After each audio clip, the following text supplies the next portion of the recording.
कपड़े धोने वाली बहू।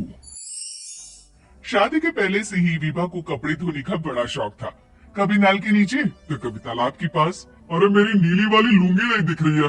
विभा की अम्मा, कहाँ रखी है लुंगी? अरे वो तो विभा ने परसों ही धोकर रखी थी आपकी अलमारी में। देखो वहीं होगी। वो ना मैंने आज धो दी, मुझे लगा कि गंदी हो गई होगी। अरे कैसे गंदी हो गई थी?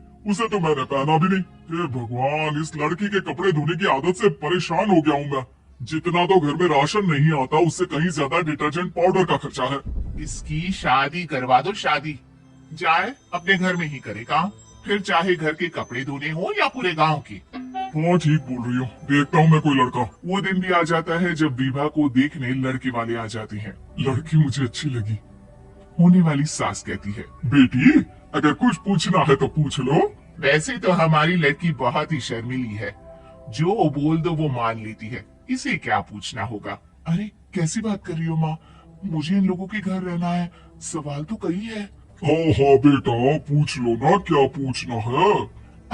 आप लोगों के घर कपड़े कौन धोता है? सास का मुंह बन जाता है। देखो, अगर तुम ये कहना चाहती हो कि तुम्हें कपड़े धोने नहीं आते तो सुन लो, कपड़े मैं ही धोती हूँ, लेकिन तुम्हारे आ जाने के बाद मैं रुमाल तक नहीं धोऊंगी। अरे चुप रहना भाग्यवान। बहू बेचारी घर आई नहीं, उसे डराना शुरू कर दिया। वो क्या है ना बिटिया, अभी तक तो ये कल्लू की माँ ही धोती थी, लेकिन अब तुम्हारे पापा तो दहेज में वॉशिंग मशीन देंगे ही। तभी विभा की माँ बोल पड़ती है, सवाल भी पूछा तो क्या। वैसे भाई साहब, मशीन की तो फिर भी कपड़े धोने की कैपेसिटी होती है। मतलब जो बिटिया दे रहे हैं ना विभा, इसे कपड़े धोने का बहुत शौक है। ये आप लोगों के क्या, आस पड़ोस गांव मोहल्ले सबके कपड़े धो दे और उफ तक ना करे। बाहर देखा नहीं आपने कितने कपड़े सूख रहे हैं? सब हमारी बिटिया ने ही तो धोए हैं। बस भी करो ना माँ, शर्म आ रही इतनी तारीफ सुनकर।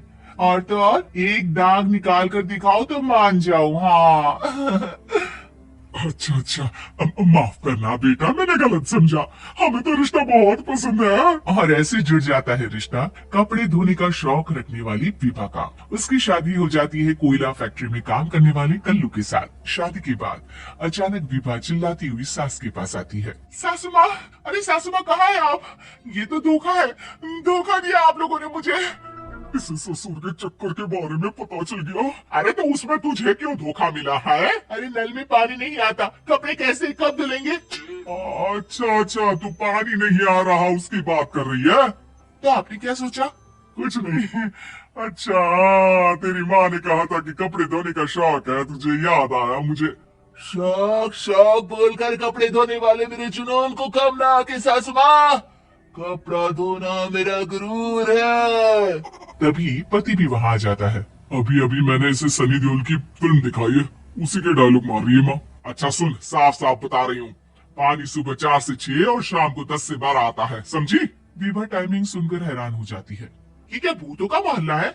सुबह 4 बजे उठकर कौन कपड़े धोता है? 4 बजे टंकी में पानी जाता है, फिर सारा दिन धोना ना, किसने मना किया? अरे कैसी बात कर रही है? 200 लीटर की टंकी में कितने कपड़े धो लूंगी मैं? सुबह ही उठ जाऊंगी मैं। अब क्या था, विभा सुबह 4 से लेकर रात के 12 बजे तक कपड़े ही धोती रहती। एक रोज सास पड़ोस से निकलकर कहीं जा रही होती है कि साथ वाली कहती है, हाँ कल्लू की माँ, जरा ये बताओ कि 2 साड़ी है, 2 ब्लाउज और एक पेटीकोट और एक नाड़ी वाला लंबा कच्छा।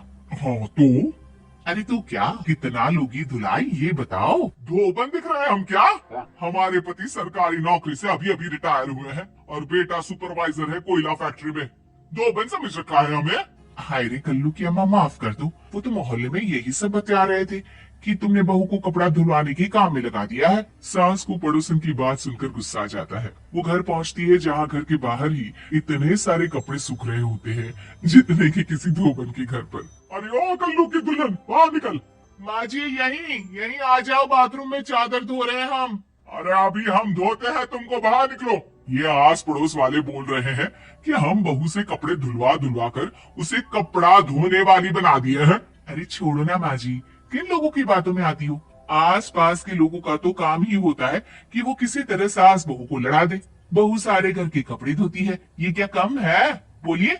सास को भी लग जाता है कि वो बहू का ये संकीपन नहीं छुड़वा सकती, इससे अच्छा है कि खुद ही चुप हो जाए। एक रोज सास और बहू मंदिर जाते हैं, जहाँ सास की साड़ी वहाँ खड़ी भीख मांगने वाली से मिलती है। माँ जी क्या बात है, आपकी साड़ी उस भिखारन से कितनी मिल रही है ना? हाँ हाँ, देखो तो दोनों की साड़ी मिल रही है। क्या बात है कल्लू की अम्मा, तुम खुद को तो अफसर की बीवी बताती हो और ऐसी सिंपल सी प्लेन साड़ी पहनकर घूमती हो। सिंपल और प्लेन नहीं है ये साड़ी। तो क्या सोने के धागे से फूल बने हैं? कुछ भी सासू माँ, कुछ भी। हाँ, बने थे इस साड़ी में सोने के धागे से फूल। मेरे पति लेकर आए थे मद्रास से स्पेशली मेरे लिए 10,000 की। ताहे भाई साहब इस भिखारन के लिए भी सेम टू सेम साड़ी लेकर आए होंगे 10,000 की। सास उस वक्त तो कुछ नहीं कहती, लेकिन बहू के साथ घर आती है और अलमारी से एल्बम निकाल कर लाती है। ये साड़ी देख रही है, ये वही साड़ी है जिसे मैंने अभी पहना था। इस साड़ी में ये जो चमकदार फूल दिख रहे हैं ना, ये सोने के धागों से काटे गए हैं। लेकिन तू लोकल वॉशिंग मशीन ब्रश से घिस घिस कर सारे फूलों को निकाल कर साड़ी प्लेन कर दी। मुझे माफ कर दीजिए सासू माँ। और तो और, जब मैंने तुझे तेरी गलती के लिए कुछ नहीं कहा, लेकिन तूने तो सबके सामने मेरा मजाक ही बना दिया। क्यों? बहू को समझ में आ जाता है कि अब से उसका कपड़े धोना बंद।